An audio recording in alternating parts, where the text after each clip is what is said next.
শুরুতে বলতে চাই যে নীলফামারী জেলার মানুষ আসলে ইনসাফ চায়, বৈষম্য দূর করতে চায়। বিগত সময়ে যারাই ক্ষমতায় ছিল তারা প্রতিপক্ষকে মামলা দিয়ে হামলা করে পর্যদস্ত করেছে। নীলফামারী জেলাতে অসংখ্য ভাইরা শহীদ হয়েছেন।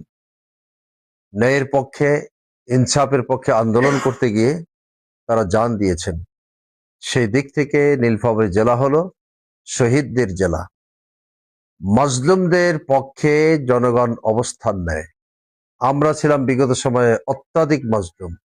অসংখ্য মামলা আমাদের বিরুদ্ধে হয়েছে, মিথ্যা মামলা, গায়েবী মামলা দিয়ে হাজার হাজার জনগণকে কষ্ট দেওয়া হয়েছে।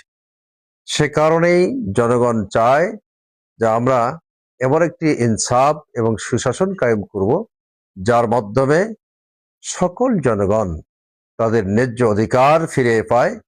এজন্যই তারা জামাত ইসলামীর 4টি আসনে নীলফামারী জেলাকে বেছে নিয়েছেন, যাতে করে জামাত ইসলামীর যারা এখানে প্রার্থী ছিলেন তারা মনে করে এই সকল প্রার্থীর মাধ্যমেই আমরা সুশাসন কায়েম করতে পারবো, সেজন্যই তারা বেছে নিয়েছেন। এবং আমি নিজেও হত্যা মামলার আসামি, অথচ আমরা এ সংক্রান্ত বিষয়ে কিছুই জানি না।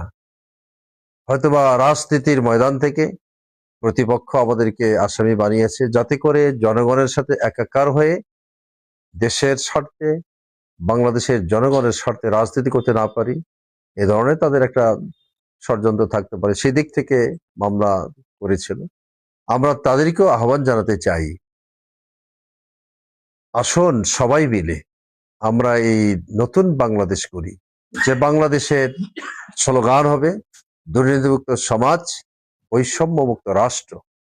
বৈষম্য দূর করতে হলে সকলকেই এগিয়ে আসতে হবে এবং ঐক্যবদ্ধ থাকতে হবে।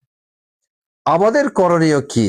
আমাদের এখন চ্যালেঞ্জিং হলো, যেহেতু নীলফামারী জেলাবাসী অনেক প্রত্যাশা নিয়ে আমাদেরকে নির্বাচিত করেছেন, আমাদের প্রধানতম চ্যালেঞ্জ হলো রাষ্ট্রের অধীনস্থ জনগণকে জানমালের নিরাপত্তা নিশ্চিত করা, তাদের মর্যাদা এবং অধিকারকে প্রতিষ্ঠা করা, এবং সর্বক্ষেত্রেই দুর্নীতির বিরুদ্ধে আমাদের জিরো টলারেন্স ঘোষণা করেছি। দুর্নীতিমুক্ত সমাজ গড়া আর বৈষম্য দূর করা। জনগণের আশা আকাঙ্ক্ষার প্রতিফলন ঘটুক আপনাদের মাধ্যমে, এবং আপনাদেরকে সাথে নিয়ে রাষ্ট্রের যারা কর্মকর্তা কর্মচারী রয়েছে, জনগণ রয়েছে, সবাইকে সাথে নিয়ে আমরা এই নীলফামারী জেলাকে শানিত করব, পরিচিত করব।